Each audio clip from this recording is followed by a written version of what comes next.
Hello, everyone. Welcome back to another episode of Flashback 64, the chronological Nintendo 64 podcast, and beyond. Let's just say, I'm Gooey here as always with McKenna. Hello. And there was you wanted to set this episode up in a special way. I was kind of. We're taking a break from playing a racing game. Yeah, there's been some racing going on in this household, but not just our topic of the day.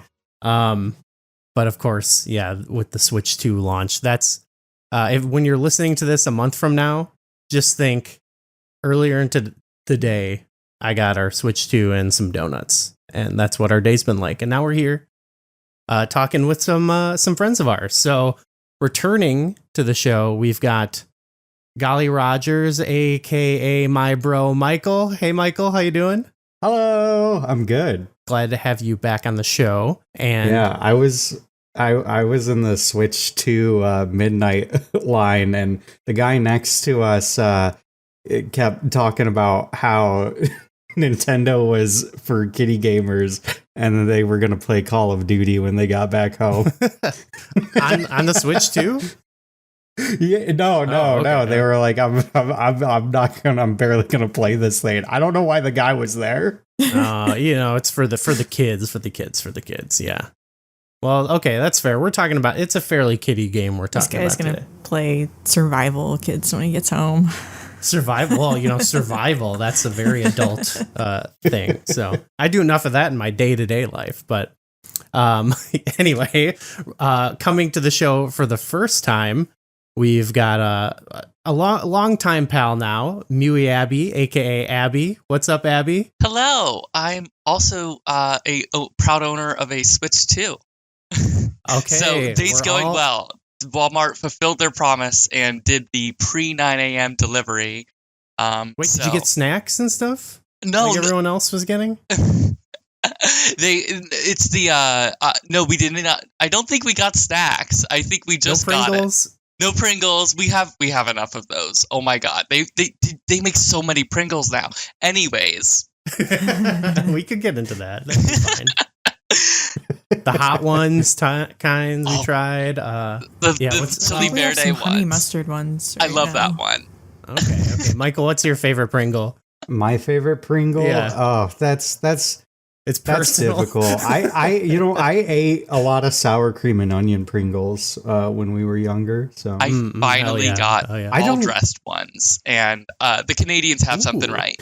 Yeah, I don't eat a lot of Pringles now. No, I'm not in the Pringle life. I don't, unless we have them, and then we have them. I gobble them up. So.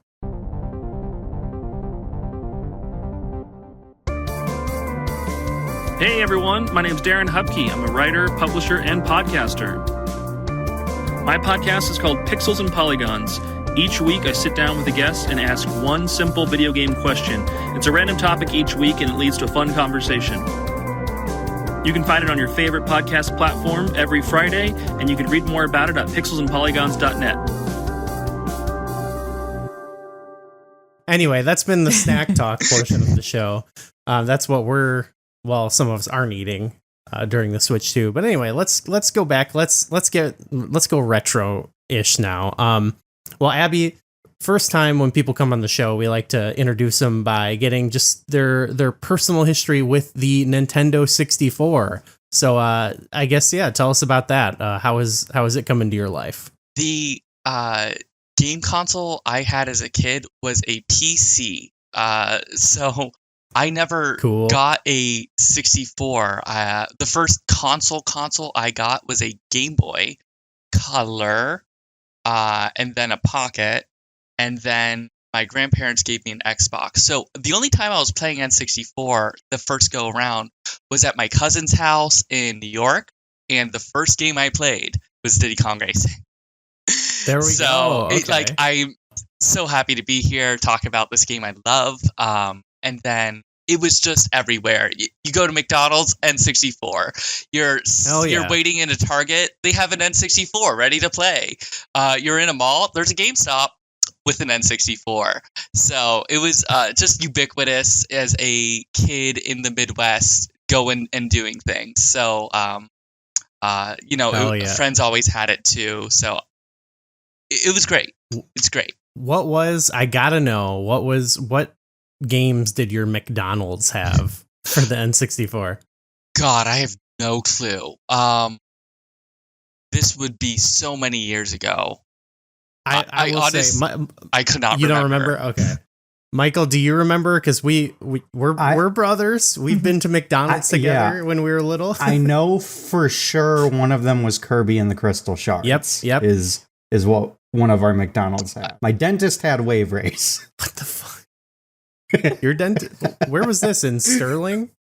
Yeah. We're doxing where you lived as a child. My dentist had Mario Kart. That's fine. That's what it was. And I remember always being so upset if they didn't have the stuff after Wario's Stadium unlocked, because Wario Stadium takes forever to beat.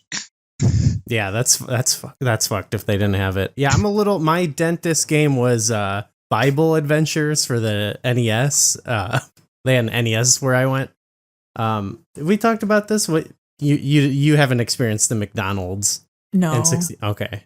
Dentist? No dentist either. There was a barber shop. There was a barber shop in another town that I went to that had like the Toy Story game. Oh, like the Nintendo 64 Toy Story one. No kidding. Our grandpa would bring me to this barber shop sometimes in Mount Carroll, Illinois. Do you remember? Yeah, I think it was that one. Okay, well this... Yeah. That one I went to never had games, but they always had like those like mind puzzles, like where it'd be like... Or like things that are like metal that's like stuck together and you gotta like mess around with it to like unlink them, and those type of puzzles and stuff. And that was like... I was like, wow, this is like what grandpas played with when they were my age. This was their gaming. Okay, so N64... Okay, good. So that's okay. We have plenty of people who are your prototypical N64 kids. We don't judge, and probably you're better off with the PC, Abby. So it definitely helped me relate to modern day games a lot better. But sure, yeah. Luckily all the hits were very available at my friend's place, and they're so replayable that they were happy to play again with me. So I was very lucky. So Diddy Kong was good for that, for sure. Yeah, Michael, how about you? Diddy Kong Racing on N64. Did you do a lot of that? I don't even know if we played that one together. I remember us doing a lot of like the battle mode in that. I remember Diddy Kong Racing being my preferred game over like Mario Kart whenever we played it. Okay. Yeah, I can't remember doing... I remember a lot. I remember the egg game a lot. So that must have been like the best one to do or something, or maybe we didn't know. I think we played a lot of the egg game. That was the volcano egg game where you're putting them in the nest, and that was the first battle game you unlock. So if you're just going at that first world over and over again, that's the game you're most familiar with. God, yeah, we probably didn't get very far in the game, to be honest. Like, now that I think about it.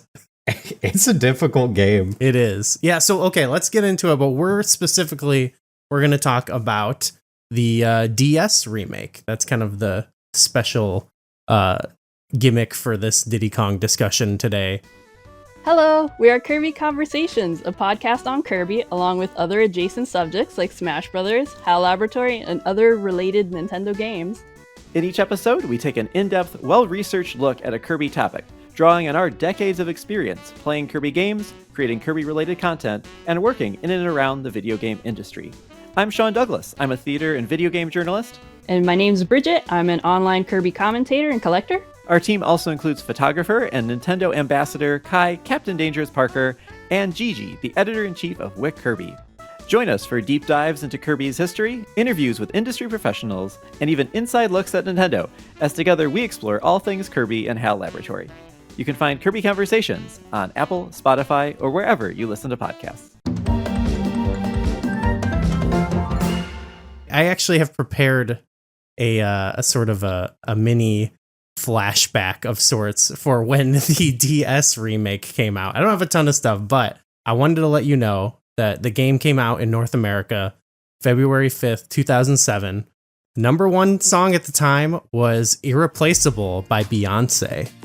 And the number one movie was The Messengers, which I don't know what that is at all. It's a horror movie. I can't spot either of those in my brain. And I was a high schooler then. Did you pull up no alternate history? I didn't, because I was disappointed because then for the next few weeks, the movie that was number one was like, oh, I wish it was this one because it would get a big pop. What movie was that? I got to look it up now. Oh, it was no, it was not a big movie. It was Norbit. Eddie Murphy. Oh, okay. It makes sense now. And then Ghost Rider for 2 weeks. Oh, that popped. Hell yeah. Do you remember where you were when you first saw Norbit? I've never seen it. I just saw the commercials and trailers and thought it was ridiculous, and so did my friends. Norbit met the girl of his dreams, but someone else has a crush on him. You feel like dancing, Norbit? Eddie Murphy. I can't keep Norbit off me, but I ain't mad at him. Hey, run for your life! Is Norbit. Rated PG-13 starts this Friday. Yeah, I don't think I've seen Norbit either. Wouldn't say it's my favorite 2007 movie. I think I watched it with our mom.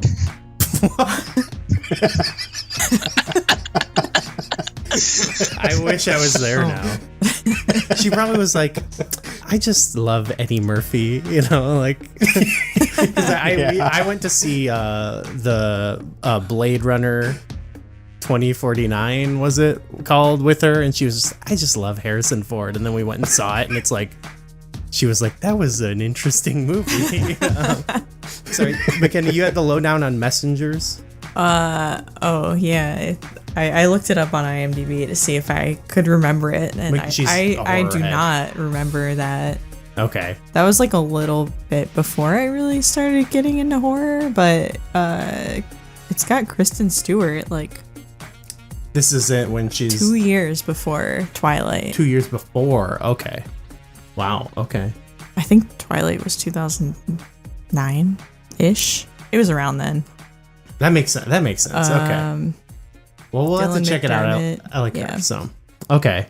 What else? I do remember Irreplaceable being on a lot. Okay. Video game. Also, I saw the same day. I thought this was interesting. Final Fantasy VI Advance for the GBA came out that same day, and I thought that was just fun. Like the GBA kind of had like a short lifespan, but there was some overlap there with the DS. So also, here's a fun one.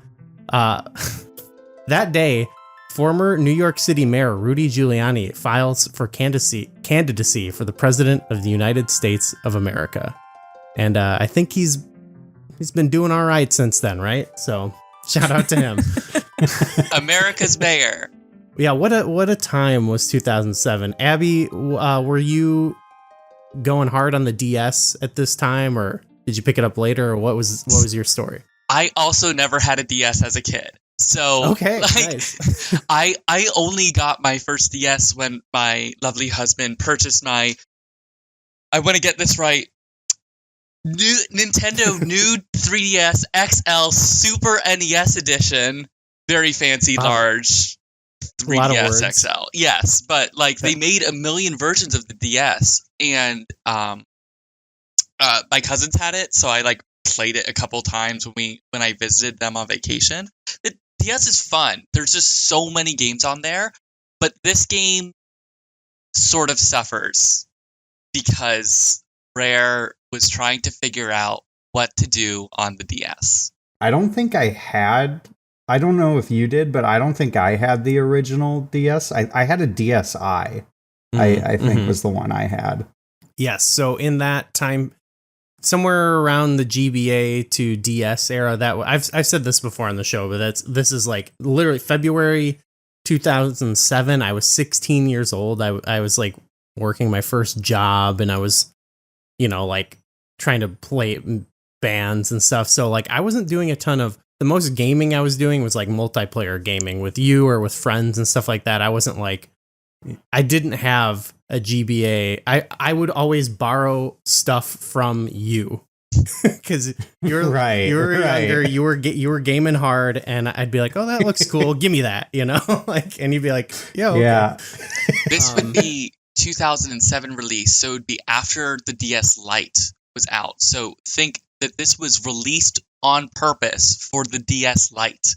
The DS was out since 04, the DS Lite released in 06, and then this is coming out, early 07? Mm-hmm. So. Mm-hmm. McKenna, what were you were a big DS player, right? You were big on, that's gotta be one of your big consoles. Yeah, Handhelds, I must have had it fairly early. I definitely had it before the DS Lite was released. Okay. I had I still have the chunky, fat Nintendo DS. I was just looking it up. I know I had Diamond and Pearl. I had Diamond. I played a ton of it. That released in 2007. Okay. I can't remember exactly what I was playing before. I definitely played Nintendogs. Hell yeah. But yeah, that I was just thinking about with the GBA, the DS still had a GBA slot. And I don't know if it did this with any other series, but with Pokemon, if you put like a Ruby, Sapphire, Emerald cartridge in, you could catch certain Pokemon in Diamond, Pearl. Oh, that's cool. I had no idea. Yeah, so that was like probably one of the first big series you were going in on was Pokemon. Yeah, that was it kind of still really is the first video game I played. It's not just a race, it's a full-fledged adventure. Diddy Kong Racing DS. Only for Nintendo DS. Rated E for everyone. Abby, you already kind of teased it a little bit. You were talking about what Rare was trying to do on the DS. So I think maybe you can go first and kind of say what your overall, I guess, when did you play this game and like what was your reaction to it, or what do you think about the game overall? I had played Diddy Kong Racing on an emulator years after I played it, in person, and that was around the same time DS emulators existed, and I was like, oh, what's this Diddy Kong Racing DS? So this would be 5, 6, 7 years ago. I don't know. DS emulators were well made and such, and could run this just fine. And this game was interesting to me in some respects because I never experienced the launch of the DS and all of the different developers learning to play with the different toys of the DS. If you wanted to use the microphone, the touchpad, the all of those different features, this game does it. And this is Rare's, I believe, first go on the console. Which makes a lot of sense when you realize what exactly this game's like. It uses all of those features, and it suffers for it, frankly. Yeah, I definitely have some mixed feelings about that sort of stuff too. It's kind of fun, but I guess Michael, what did you think about Diddy Kong Racing DS? I mean, I can if it's staying on the topic of like those features. Yes. I can say that I for sure had trouble with some of them. Specifically, I don't think I understood exactly how I was supposed to spin that wheel. There's the part where you're supposed to use the stylus to kind of spin the wheel before the start of the race, but it never went like past like a couple of bars. This is for the car, right? Yeah, for the car. The boss touch challenge, is that what you're referring to? Or no, when you're starting the race. Yeah, that's right. Yeah. I think the like microphone in my 3DS doesn't work properly. So like blowing for me just never worked. So when I kept getting kidnapped by the elephant to play the challenge where you have to blow out the torches, I couldn't do it. And I had to just keep getting kidnapped over and over every time I exited a race. It is not an option. Taj will take you. Taj will come and take you away and force you to play his sick games. So it works off of the plot as well, because he lost his thick, regional Indian accent, and now he's a soft-spoken British man, but he will kidnap you and make you play his games. You'll be forced to play with broken devices in eternity. They're like, he's got to be problematic in some form or fashion. It's just we can't make the game without that. Those motion things. Well, okay, definitely the microphone, the blowing into the microphone not working. That is definitely a big. I've experienced that before with other DS games where it's like, well, I just can't play this now, which I think is a problem. They should probably have an alternative if you don't want to do something like that. But with the kind of the general like touch things they added, at first I was a little disappointed because I was playing through the game and I was doing the unlockable things, and at first it seems as if they replaced the silver coin challenges that you would do with those little balloon popping challenges, which I was like, if this is it, like, that sucks. But then I found out you can't, you do unlock those later and can do them. And I was like, okay, well, to be quite honest, the balloon popping challenges became like a fun task for me because my hands hurt when I play a DS for like a race. And so when I would do a race and then I could do some races and then take a break by like popping some balloons, it was kind of a welcome, side quest in a way, even though it was not really fun at all, I will say. But McKenna, you did a little bit of playing, but overall I think it was more to get the impression of the game. What'd you think about it? I agree that the touch mechanics they added in aren't really adding and are probably mostly detracting from the game. But I like being able to play it handheld. That's just my favorite way to game. I love handheld gaming. I could sit and play that longer handheld than on Nintendo 64. I do agree with that. Yeah, and I think in a lot of ways, there are a lot of ways in which the game is like a really good sort of port of it or whatever. Again, we've said it in every episode, but Diddy Kong on NSO. Yeah. So we can play it on our Switch. Yeah. That'd be ideal.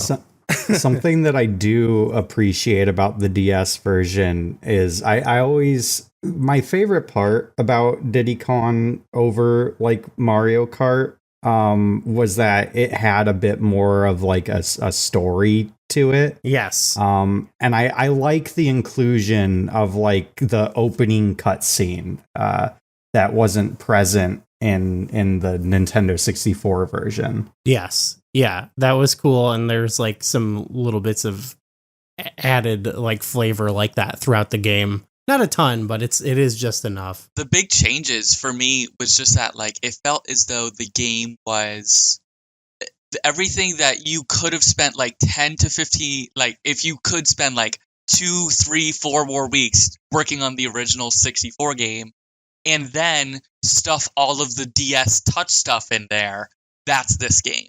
And that's a good game. I think this is like if you had never played, if every single Diddy Kong Racing 64 kart gets nuked and I still have the hankering, I'm loading this up because, as you're saying, in terms of being a handheld, the view box is practically the same. I tried to like compare the two.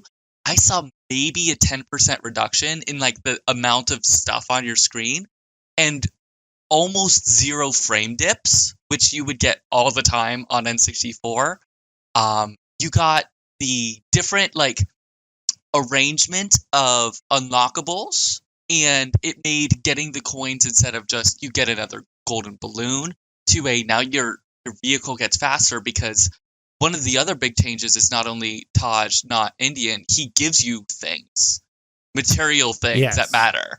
And that's, I think, is probably the biggest change. Yeah, and there's some fun, small, interactable things that come with like the stylus mechanics, the good with the bad.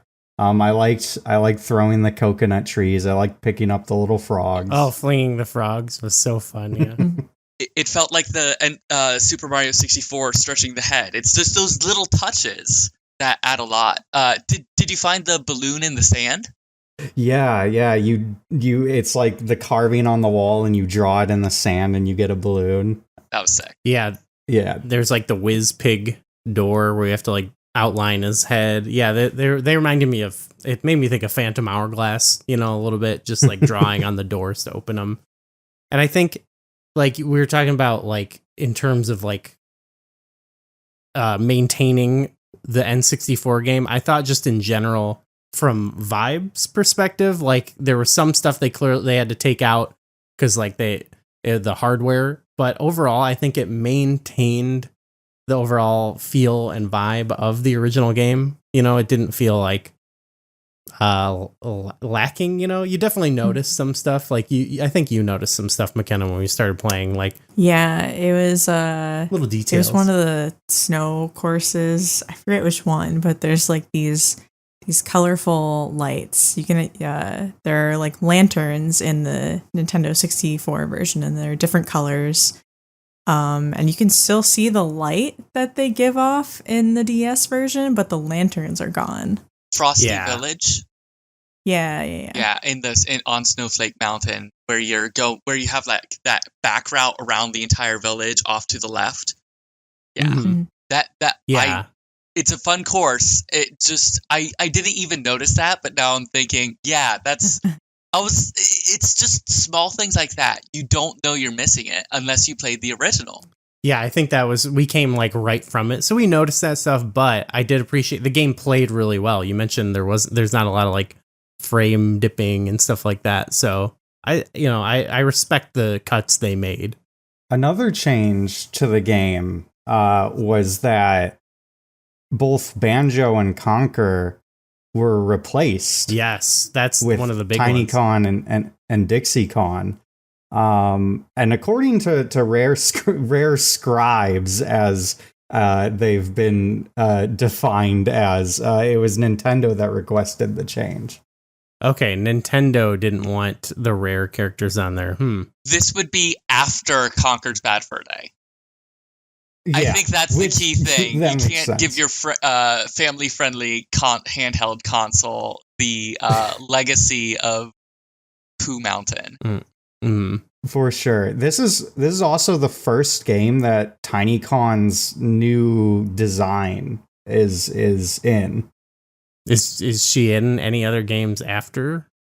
She's in like Donkey Kong Congo Blast. Is that what it is? She's in plenty of games. I believe after that, and she becomes a much taller Con. She's Teen Kong now. Yeah, I think that's she's what's Teen going Con. on, right? She went from toddler to like tween.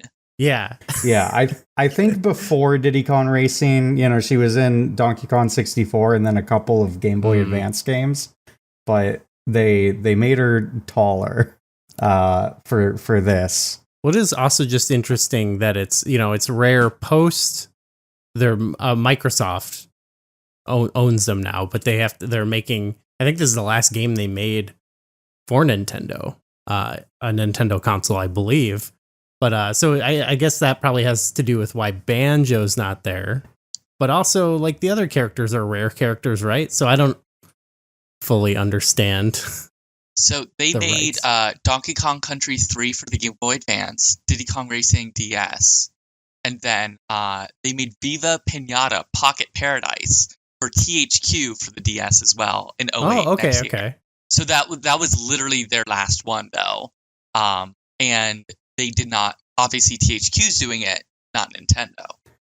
Okay. So The fracture was like, it was like that point, I have to imagine the reason why, I mean, obviously Conquer is kind of obvious why you would want to change that. But another reason why for Banjo is probably because he has more of a pre-established like series as opposed to a lot of the other rare characters in Diddy Kong Racing. They don't care that Tip Top was in Banjo-Kazooie or whatever. They're like, he's a jobber. Who cares? Yeah, Tip Top's my guy. I love Tip That's Top. Who I was driving around as. Well, McKenna, we haven't even gotten to Banjo-Kazooie in our timeline because Diddy Kong Racing came out before, and Conquer we haven't gotten to either. So those characters that you haven't played any games of, frankly, they got replaced by Kongs from games you have not played as well. So, did you care? I was like, all right, we got different characters. I guess part of the appeal of Diddy Kong Racing is like there's a variety of animals. Now it's like half the cast is monkeys or a third of them, That's kind of lame. Yeah, I don't know.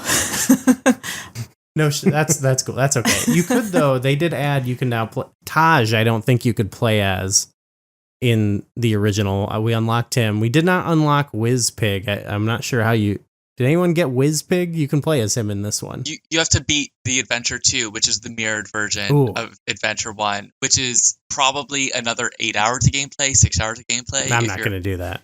Maybe later. That is cool, though. You were talking about like there is a lot. There already was in Diddy Kong Racing, but I think in this there's even more bang for your buck. There's like you can unlock. There is like the like TT mode where you draw the courses. There's stuff you unlock with that. Where wish maps. If you get the key, you get the wish maps instead of I think the battle arena. Or did you have to beat the trophy to beat the battle arena? Like. It's everything from the original game is in here. You'll just have to do more stuff to get it, which the more stuff is usually DS-y things like the Balloon Touch Challenge or collecting the coins, which are the silver coins, which are not the Silver Coin Challenge coins. But you can also unlock the Silver Coin Challenge with the silver coins you pick up before you unlock the Silver Coin Challenge. But yeah, this game also has doesn't it also have DK Island in there, which is just like 4 new maps? Yes, it does have the four new maps, which they were like Donkey Kong themed. What did you think about it? You were playing them last night, McKenna. What did you think? They were fun. There's one where. I was saying it reminded me of the MRC game because it like splits off so much. Oh yeah, there's all these branching paths and shortcuts and stuff. I thought they were cool. I thought the actual the one that was hovercraft based was actually maybe my favorite hovercraft course in the game. There was something. It was just like big and like it just like the stage looked cool. It was like this jungle water sort of course, so I thought it was pretty cool. And of course, like hearing there was sort of like Donkey Kong music in some of the course music, so that was pretty sweet. Abby, did you have any of these Donkey Kong courses, any ones that stuck out to you or anything you liked about them? The Meandering Mounts or whatever was 100% just like very heavily inspired off of the DK course. Or what was it? The Yoshi's course, I think, is the one with all the bridges. Yoshi Valley. That's it. You said yeah. I said that while I was playing it too. You were like, oh, Yoshi Valley. I was like, oh yeah. And then I love the hovercraft. When I go back, if I want to do more races, it's often with the hovercraft because the plane and for me, the plane just the third dimension doesn't do it for me when you're. I'm kind of with you, to be honest. Limited so much, and for me, the plane is the most harmed by the slightly smaller view box. I think I might be wrong on the view box thing as well because you can't do a barrel roll either in this one. Yeah, it's just little things like that's enough to get it for me. Yeah, that's fair. The plane ones. it doesn't feel as like tactile or something. I can't quite explain it. Like I do actually prefer I typically the race, just the car, but yeah, I have kind of grown to like the hovercraft, even though it's a bit unwieldy sometimes or hard to get a hang of. But the boss races with them, I kind of grew to like them a lot. So yeah, hovercraft's all right. Michael, how about the DK courses for you? Any? I actually don't think I got to the DK courses. Those are some of the ones you can purchase. So yeah, that you might not have, but okay, yeah, just check it out. They're cool. They're cool for sure.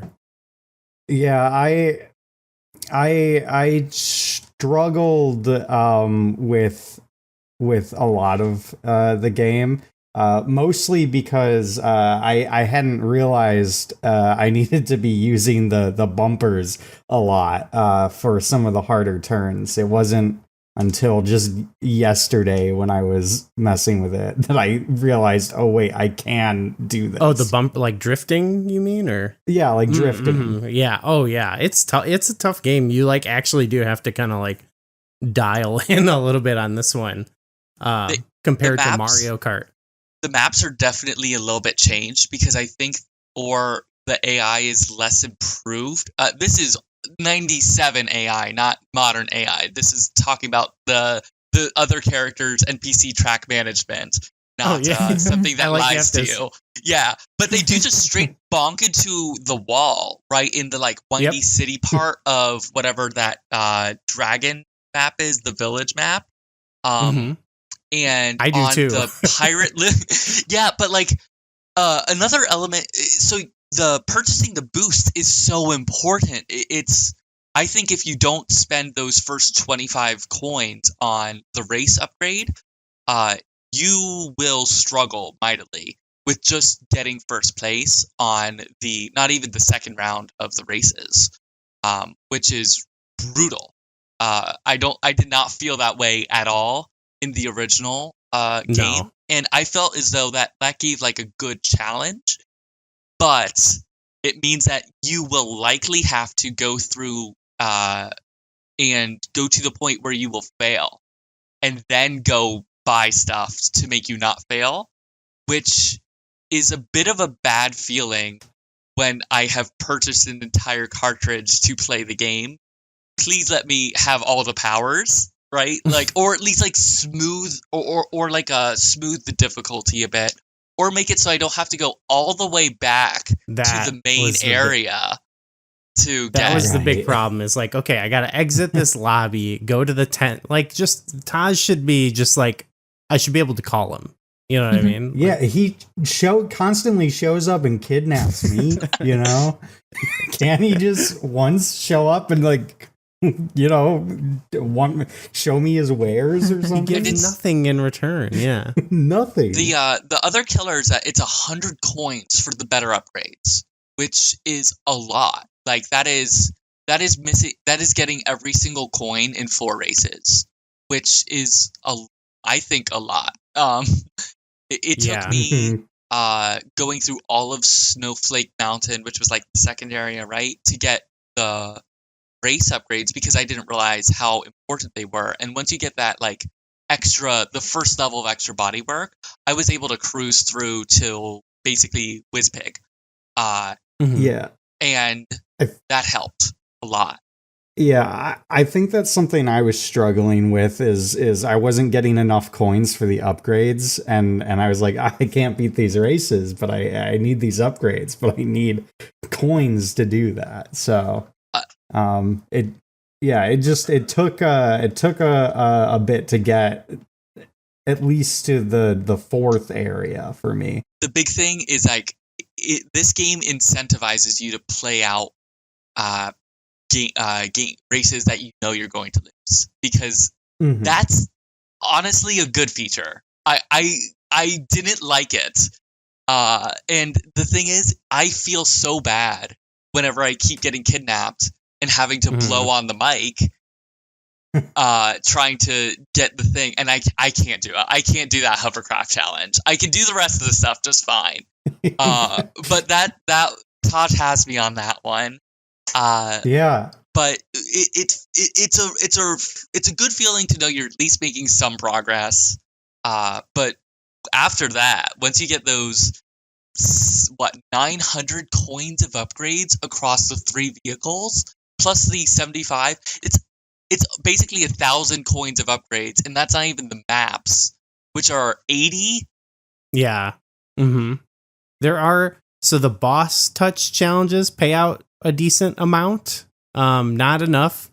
And of course you have had to go through the whole worlds basically to get to the 3rd boss challenge. And I found that if you go to the lobby of the snow area, you can shake the trees and they'll drop some coins. Like the snow covered trees, you can shake them and eventually like a coin will come out, and sometimes it's worth more than one. But even then it feels like a grind a little bit to get everything. I don't mind. I just one more thing on like exploring the courses. I don't mind the like having like going in and like losing a race, because I just from playing the original game, I know there's a key in each world and I couldn't remember where they were. So it's like, okay, I'll drive around, collect some coins, and I'll look for the key. You know, I'm going to lose the race. A little bit of exploration, free roam, if you will. But you still don't get enough coins from that doing it like, you know, once per track or whatever. Like it still feels like you said, Abby, like there's so many more coins to get. So even doing all that stuff, you have to like grind the coins out a little bit. I'm sorry, Michael, what were you going to say? Oh, I was just going to say, speaking of like that boss touchscreen race. Yes, I wanted to ask you about that. I could not figure out how that worked at all.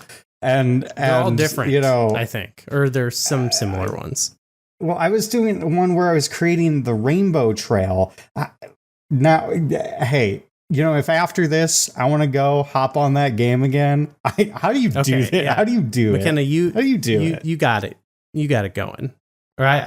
We sort of figured it out together. I guess you're like you said you're like making walls. Yeah. So imagine your character is moving and you see their little icon moving on the screen. You're supposed to be like drawing a wall that they will like collide with and turn based on. So you're not like drawing their path, but you're trying to like funnel them along. You know what I mean? By like creating a barrier. Yeah. Yeah, I kept drawing like a path, and I was like, why aren't you following the path? It's like a wall ride. It's like you got to guide them off of it. Got it. All right. So anyone listening, if you're struggling with this, the 2007 kiddies going to the future, ready to listen. I pulled up a game FAQ because you start it and there's some text and I accidentally skipped it. And then like I was like, I went to the other ones and I read the text, and it was, some of them were simpler than that. But I read the text and I was like, okay, I got it. So so I was like trying to go back and like, no, Taj, come back and tell me how to play this again. Like I missed it. Come on. Like couldn't get it though. He's like never there when you need him, you know. But you also did McKenna, you did like the ice one. So, yeah. That one's a bit walrus. more straightforward. Yeah, he just he pushes you and you're just going like downhill the whole time, and you just gotta tap the obstacles on the screen. That was pretty fun. It was fun, yeah. You're like steering still. You're kind of just doing the race again, but tapping on things. Yeah. So that's also another element, the power-up token. And for some reason, the wiki has the Italian translation. Getone potenziamento. The power-up token. It actually gives a what is it? The blue one? No, it's the one of them. You can basically like tap on the screen multiple times, like in a rhythm, and it will keep boosting you. I think that's the blue one, right? Yeah. And okay. I didn't even do that. Yeah, the power up tokens are cool. I like that they added another thing to it, because for me, you know, sitting on the red balloon, launching 4 of the 5 balloons, getting that third red balloon, 4 of the 5 missiles, getting that third red balloon, and then getting the power up token. and then using those big rockets. Oh yeah. Felt real good. And I did feel like the missiles like they were a bit more, they weren't completely like heat seeking, but I did feel like they like would actually like kind of curve to hit people if you were like close enough. So it kind of made it a little bit easier to use those like the 5 missiles you get, and they also swapped it for the, you know, in the original game, the heat seeking one was the second red balloon upgrade, and I always felt like this is more useful than getting 5. So I felt like in this game it actually incentivized like using the second balloon upgrade a bit more. So I thought that was a smart change.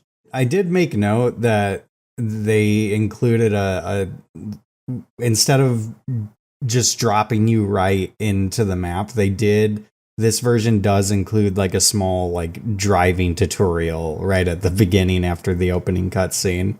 You gotta know how to drive. Yeah. It's nice to see that driver's ed is still strong on the DS. I did pull up so I had this list that I was referring to when we were going through it and stuff, of like on the Mario wiki or whatever of changes in the game, and there was one that stood out to me because I felt like they were editorializing a bit, where they were talking about so they would say what's in the original version and then what's in the remake. And so this one I thought was so funny. They in the original, cutscenes are elaborate and each character has unique voices and music. Okay, is that maybe that's true about the first one? Okay, in the change, the DS version, the cutscenes are less impressive and simpler, and the characters have changed voices that they sound almost alike. Like, wow, they're kind of cutting a promo here on the game a little bit. Less impressive. I don't know if that's true. There wasn't much very fancy. I mean, how can you not appreciate the classic voices of old school Rareware? I do know and appreciate that, and I know like licensing 10 years later is rough, especially, you know, when you're on the outs of the company you're publishing with. It is different to be doing that, and like it's little things like that, which is why if you want to play Diddy Kong Racing, I would strongly recommend playing the 64 version. But if you have a DS and you don't have, they don't have it on Nintendo Switch Online, this is the handheld way to play it. It's pretty good. It's pretty serviceable good. For sure. It's not disappointing, I will say. Like it lived up to, I guess, my expectation of what I thought it would be. I didn't expect so much touch controls, but that I made peace with it. One important change in the original game, Diddy Kong has no eyelids. But according to this wiki, he has brown eyelids like in Donkey Kong 64. So there's an upgrade, I guess. Staying on. Yeah. Hey, if I had no eyelids before and I gained some, I'd consider that an That's upgrade, a glow personally. up, some might say. Yeah. Especially when you're racing. Imagine getting all that like dirt and sand and lava rock getting kicked up on you. You need your eyelids. These courses are dangerous. These should all have goggles, like all the characters should, really. They need to practice better safety. One other, we talked about the graphic things before. One detail they pointed out here too was they took the skull off of Crunch's jacket. I think they say due to graphical resolution, but part of me thinks it'd be funny if they're like, this is too scary. This skull's too scary for the children. Really funny considering the original marketing for this game. Oh my god. Yeah, all the like, this game's gonna beat your fucking ass. The thing is, this game is officially not rated for online play because you can draw whatever designs you want. I don't think Nintendo in 2007, when you're doing advertisements on your map, God knows what people wrote back then or drew crude figures of. You can also make your own sound effect. you can use the mic to record sound effects to use in the game, which I thought it was pretty cool. But I didn't draw any. Awesome. I didn't draw anything foul for my name or anything. I'm not that creative. We didn't really get into that sort of stuff, but we did. You could like change the color of your cart and stuff like that. But yeah, you can actually see in the episode we did on the advertising for the game, you can see how Nintendo advertising from 97 to 2007 like changed a lot, and they actually kind of like figured out how to properly convey the vibe of Diddy Kong Racing to a wider public, you know. It was like the commercials for that were cheery and upbeat, and there was like a ska rendition of the theme song. Actually, I thought the musical like kind of updates they gave sounded cool. Like I do like the soundtrack of this version of the game. Yeah, I don't know if there's any, like, to me, I don't know, McKenna, if you had any sort of vibes from that stuck out, but for me, I even just thought like the lobby music was, I already liked that song a lot, but I thought it was a dish extra cool in this version. Yeah, and the music in the Donkey Kong races.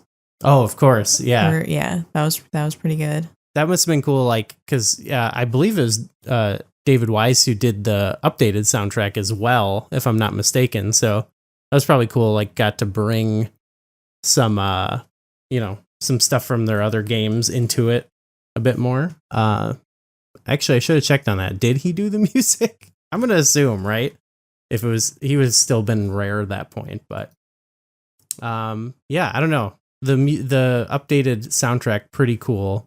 Music and sound effects, David Wise, who was also on the old school stuff, like Battletoads and Donkey Kong Country. So, yeah, he's absolute legend. So I'm glad he got to kind of. I think they did a great job updating that. Also mentioned in the commercial was like the online play stuff. That was just a cool addition as well. We were going to do that, but someone lost their DS. Yeah, I haven't been able to find my DS or my 3DS since we moved. We moved, and I'm kind of thinking like maybe I sabotaged. Like, did I pack it or something? I don't think I did. I looked at all the places I thought it would be. So I don't know. No. I'm sure it'll turn up check your pockets before the next you throw time anything. we move. check Street Pass. Yeah, just walk around and street pass it. Wow, that's a good. Wow, it's got to be on, right? Okay, yeah, the fantasy is ruined a bit. Okay, I did think it's cool though, because it was one of those games that it seemed like only one person needed a copy of the game, and then other people with their DS could join in. I always like when games actually like have that. I think that's a great feature that I'm surprised they do include with games, because I feel like they want to squeeze you for every last penny. But no, that was pretty cool. Did either of you do any online play or anything like that? Not sadly, no. No, okay, I did not have my 3DS or my DS friends from high school in Ohio out here to do that with. You can get a test group together. No, yeah, that's fair. No, totally fair. You, Michael, I'm guessing no. I think I'm the only one in like a 5-mile radius that had Diddy Kong Racing on the DS ready to go. So that's fair. Yeah, people don't just have that sitting on the shelf like, oh, I can't wait to play this. Okay, well, I think I don't know. Is there any other aspect? Well, we talked about you can draw your icon and do your sound effects, but you can also edit the billboards in the game. So that, I don't know if that goes into online, but that would be interesting to see. I'm gonna look up and see if people have posted their custom billboards. Are people still talking about this game online? I'm guessing probably was that not. The Splatoon of 2007? It could have. It very well could have been. Yeah, it walks a Splatoon could run, fly, hovercraft. Okay. We talked about Taj kidnapping you and his. I will say I liked the torches. I could take or leave, but his token tussle, Taj token tussle. I don't like the name of that. But that was a fun one where you have to kind of like tokens appear across the map and you kind of have to like race them to pick up the tokens, and like, you know, there would be a thing where he'd collect one and a new one would appear, but you'd be closer, so you'd have to like quick and turn and go get that before he could. That was kind of fun. Yeah, I didn't mind the Taj challenges when they, you know, when I wasn't forced to use a broken device, but they were fun. Wish races we mentioned a little bit. I'm intrigued by the multiplayer. There, I think you can do it multiplayer. After you beat it, we didn't get to do that. Obviously, the actual TT races on those were very underwhelming. Extremely boring. TT keep falling off for you? Yeah. Because they kept that was the only way I could win. Elevation to it, and I don't know why they did an elevation thing instead of just like putting down different pieces and doing like a generation from there, like a pipe puzzle, you know, connect from start to finish. Instead, it's just Rainbow Roadie, where you're just on this weird cloud thing, and TT keeps falling off at every curve, or if it goes like downhill after a curve, which happens all the time. But it does set TT free. It's like you throw him off of the cloud and back into the world, because he just keeps driving off the edge. What an idiot TT was. I never got to, you know, do the stuff where you could, it said you could like draw courses and like race your courses with your friends and stuff. That seemed interesting, but yeah, like the TT ones, I tried to like, it wouldn't like let me make a course that wasn't a square, right? Like, was I doing something wrong, or is that just what it was? It seemed like 4 races of just going around a square and TT falling off. That is, I tried to do as much like rounding of curves as possible, and I was able to get like, I think probably 3 curves across I don't know how many wish races I did, 4 or 5. Okay, yeah. It's barely possible, if a little, and even then it was it's not like I had to brake to turn. Yeah, a little, underwhelming. A couple that along with some of the other touch aspects, a little underwhelming, but the fact that they didn't remove the other stuff makes it easier to swallow. Like we said, I think it's overall serviceable, not egregious. McKenna, any other thoughts you had on the game before we get out of here? This is a game I wish they had another crack at now to do like an updated version of, because I think they could make something really good with it. Yeah, I think there's still room there for it to be like distinct from, you know, Mario Kart or something like that. I think if they continue to play into like the more adventure-y aspects of Diddy Kong Racing, that you can really differentiate from like Mario Kart. Mm-hmm. How about this? I didn't know about this. There was a browser-based promotional game for this game called Timber's Balloon Pop. We might have to do a special edition where we play that. Wow, okay. So the player takes control of Timber, with Diddy Kong himself only making blah blah blah. What do you do in the game? You pilot a plane between an endless series of bubbles moving across the screen. The player can move the plane around using the mouse. Okay. So you're just like clicking around and floating in your browser. Timber's Balloon Pop. We'll have to try it out. Someone has to have archived that somewhere, hopefully, right? Probably not, actually. There's a game. It's possible. Gameplay video on YouTube. Okay. We'll check that out. Anyway, sorry, Abby, you were gonna add something. I didn't mean to cut you off there. Oh, it's just this era of games is sort of like coming back now, especially with the Switch having all of the same sort of features. It has a microphone, it has like a light sensor, it has the Switch 2 has all that stuff too, like good motion sensing. This would be lovely, but Nintendo owns Mario and Microsoft owns Rare, so this is as close as we'll get to that sort of world. And it does, the DS version does improve the adventure features, so there is more to it. It's still a good game.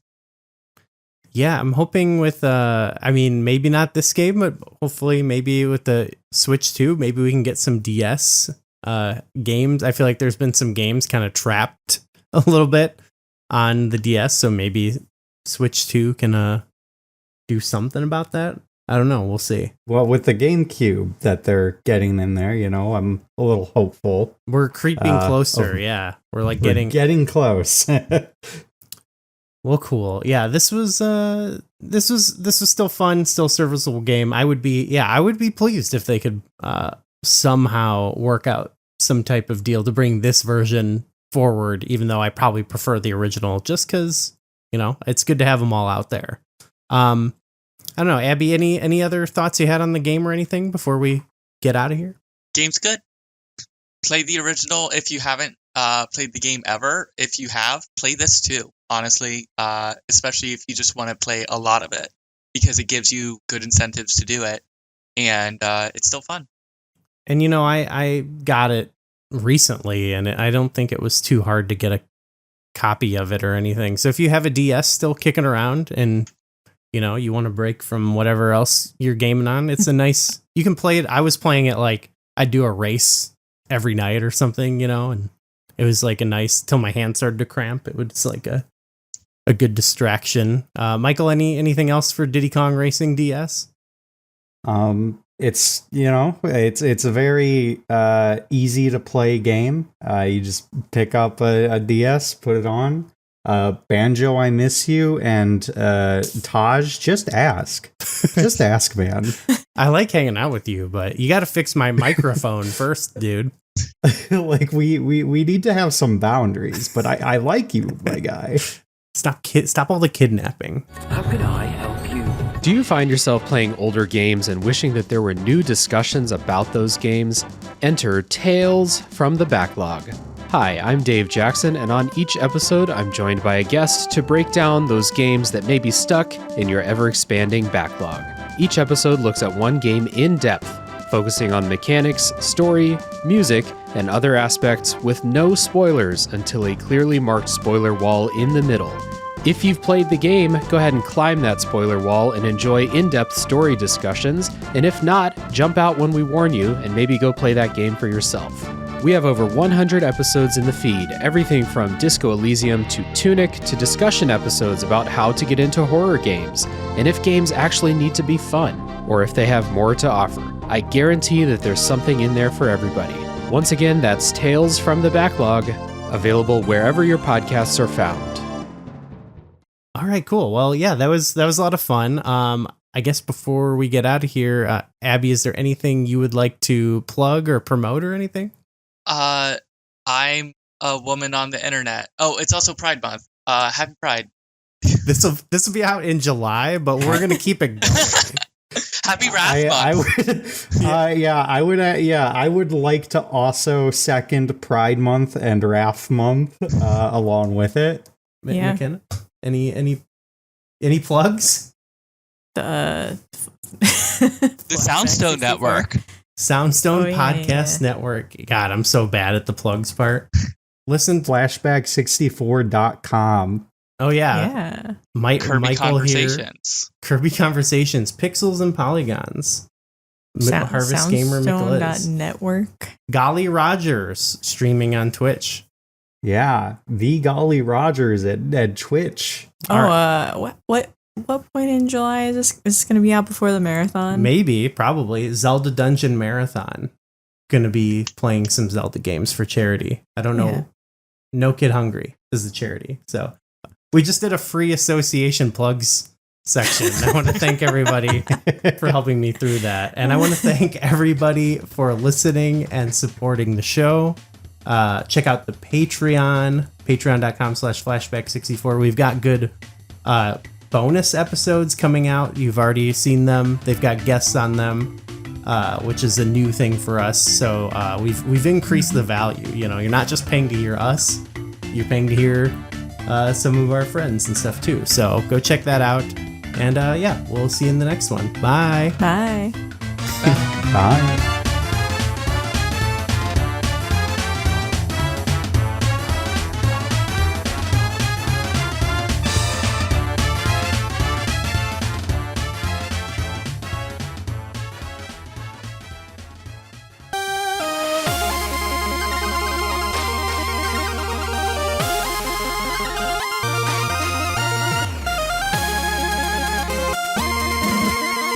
The Zelda Cast is getting even bigger.